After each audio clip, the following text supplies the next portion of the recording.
भूमिका निभाती हैं। उनका उद्देश्य मनुष्यों को सही मार्ग दिखाना था, जिसमें शांति, समर्पण, सामंजस्य और सहानुभूति के गुण होते हैं। बुद्ध की प्रमुख शिक्षाएं 4 सत्य, अर्य सत्य और 8 मार्ग हैं, जिन्हें अनुसरण करने से व्यक्ति आत्मविकास कर सकता है। ये शिक्षाएं उसे सच्चे और सामर्थ्यक चरित्र का धनी बनाती हैं। दुख का कारण, दुख और निवारण, निर्वाण। बुद्ध ने कहा कि संदेह, आसक्ति और अज्ञान ही दुख का कारण हैं। उनके अनुसार जब व्यक्ति इन कारणों से मुक्त होता है तो उसका चित्त शांति में रहता है।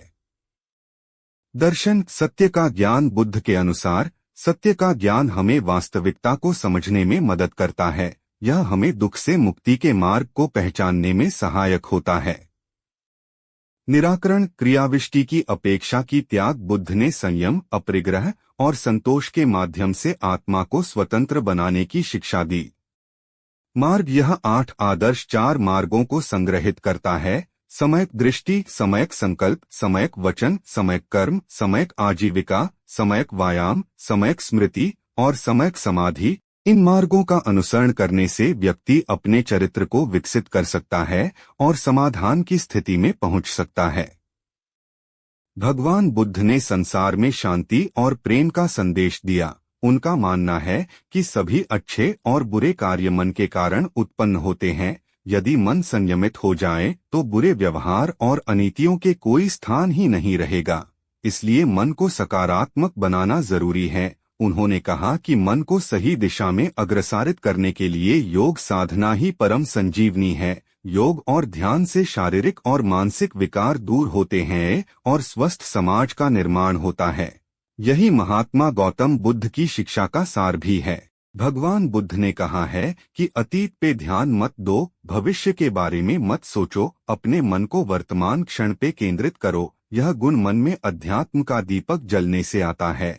इसलिए योग के साथ आध्यात्मिक ज्ञान अर्जित करना चाहिए। भगवान बुद्ध भी मानते हैं कि जैसे मोमबत्ती बिना आग के नहीं जल सकती, मनुष्य भी आध्यात्मिक जीवन के बिना नहीं जी सकता। उन्होंने क्रोध को मनुष्य का सबसे बड़ा शत्रु बताया। क्रोध को पाले रखना गर्म कोयले को किसी और पर फेंकने की नीयत से पकड़े रहने के समान है। इसमें आप ही जलते हैं। घृणा करने से कभी कम नहीं होती, बल्कि यह प्रेम से घटती है। मानवीय नियमों के अनुकूल जीना यही शाश्वत नियम है। यही दुर्गुण भी योग और अध्यात्म से दूर हो जाता है। कहा कि ज्ञान का व्यवहार में लाना ही सच्चे अर्थ में मनुष्यता है।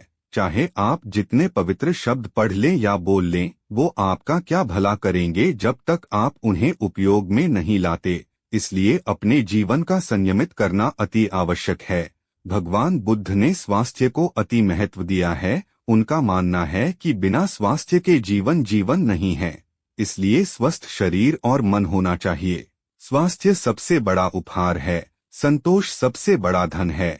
वफादारी सबसे बड़ा संबंध है। कहा कि भगवान बुद्ध की शिक्षाएं व्यक्ति का चरित्र निर्माण करती है। उनका पालन प्रत्येक व्यक्ति को करना चाहिए। बताया कि संस्थान मंक योग और अध्यात्म के माध्यम से महापुरुषों की शिक्षाओं को अमल में लाने का प्रशिक्षण दिया जाता है। बुद्ध पूर्णिमा के उपलक्ष्य में उन्होंने सभी को भगवान बुद्ध के आदर्शों पर चलने का आह्वान किया। इस दौरान कई साधक उपस्थित रहे। हम आशा करते हैं कि आपको यह मोटिवेशनल वीडियो पसंद आई होगी। इस वीडियो को देखकर आपके अंदर कुछ कर दिखाने की इच्छा बढ़ जाएगी और अपने जीवन में कुछ बड़ा कर दिखाएंगे। अगर आपको यह मोटिवेशनल वीडियो पसंद आई है तो कृपया इसे अपने दोस्तों को भी शेयर करें।